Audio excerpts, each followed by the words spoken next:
On our road trip up the Northern California coastline, we stopped by a peaceful little town called Trinidad to stretch our legs. While we were there, we stumbled upon a short and easy hike that takes you to a gorgeous, secluded beach. Our adventure begins with us turning into a small dirt parking lot that is the trailhead for the Elk Head Trail to College Cove.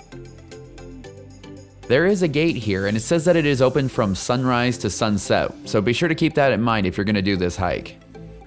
When we pulled in, there were only a couple of cars in the parking lot, so we were thinking that maybe this hike isn't going to be that impressive, but it was about to prove us wrong. The trail starts off by diving into a lush green forest full of coastal spruce, fern, moss, and seasonal wildflowers. If you go during the right season, there are also a ton of blackberry and salmonberry bushes as well, so V was pretty excited about that. Right around 800 feet into the hike, you're going to come to a fork. If you make a left here, you're going to be heading down to the beach known as College Cove. This short side trail is only about 500 feet long, but it is steep and pretty slippery, so be careful. This hill is also where we found a large concentration of those blackberries that I was talking about a second ago. The trail down to the beach is really pretty. You'll be getting small peeks of the ocean from time to time as you work your way through the pampas grass tunnels.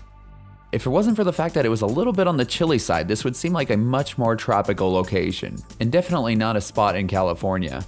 We probably would have made it down to the beach a whole lot faster if we wouldn't have kept stopping for trail-provided snack breaks. But eventually, we made it down to the sand.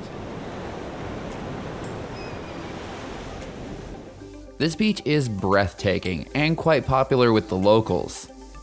The cove here provides shelter for surfing and safe swimming in the summertime.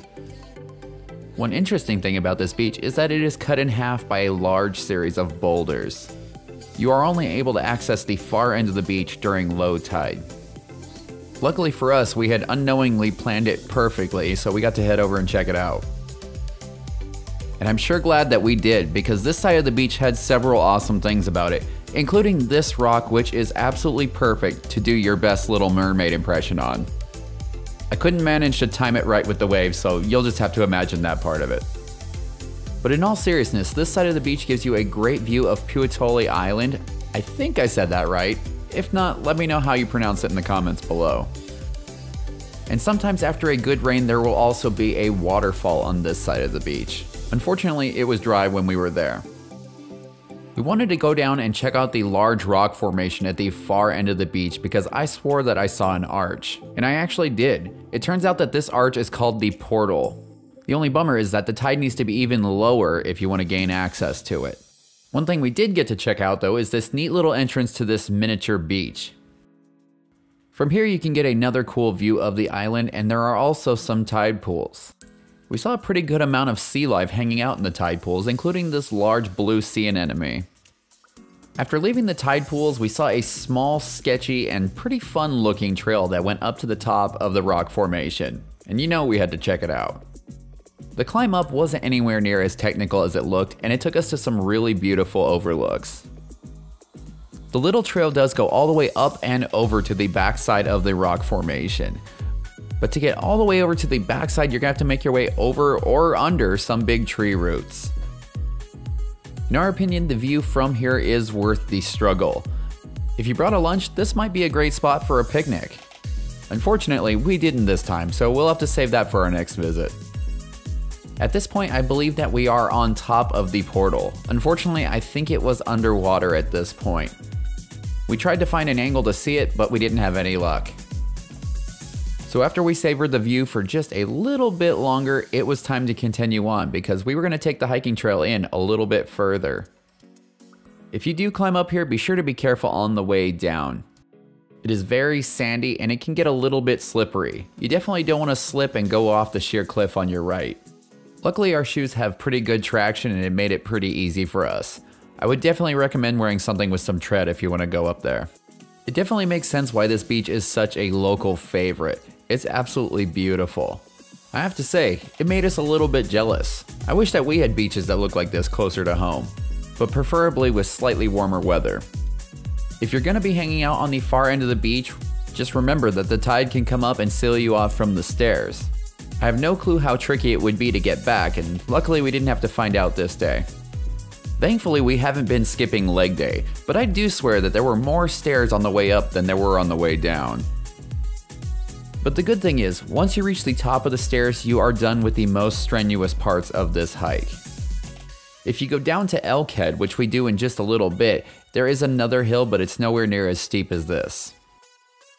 Since we were continuing on, when we got to the top of the climb, we made a left. Obviously, making a right will take you right back to the car.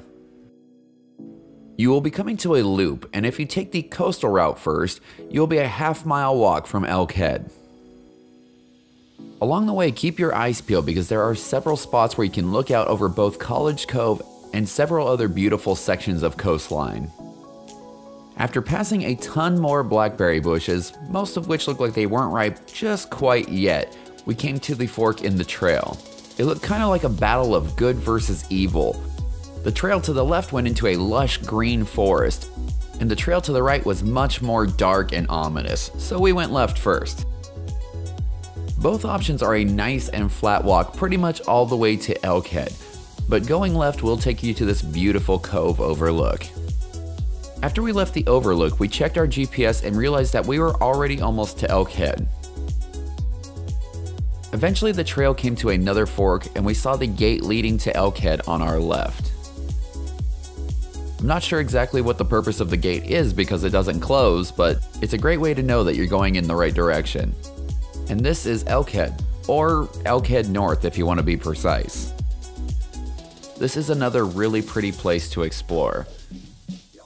If you make your way down towards the end of Elkhead, there is somewhat of a ridgeline that you can climb up on. From there you get views down into coves on both sides. It's really pretty. There are some tide pools that you can climb down and explore here, but we were running a little bit short on time, so we had to get back. This time after passing through the gate, we decided to go with the creepy forest route. Anyone that's ever used a GoPro knows that they need a lot of light to work properly. It was really dark in here and the camera was definitely struggling. Unfortunately, I don't think that it was able to do the spooky vibes of this part of the hike justice.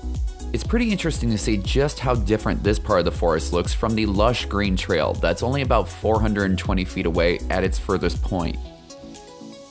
Once we were back on the main trail, we grabbed a couple more blackberries for the road, and before we knew it, we were back at the car. If you enjoyed this video, be sure to like, comment, and subscribe because those are the best things that you can do to support this channel. Follow along with all of our adventures on Instagram at @thatadventurelife_official, and for all the information about this hike as well as other awesome hikes in Redwood State Park, head on over to thatadventurelife.com.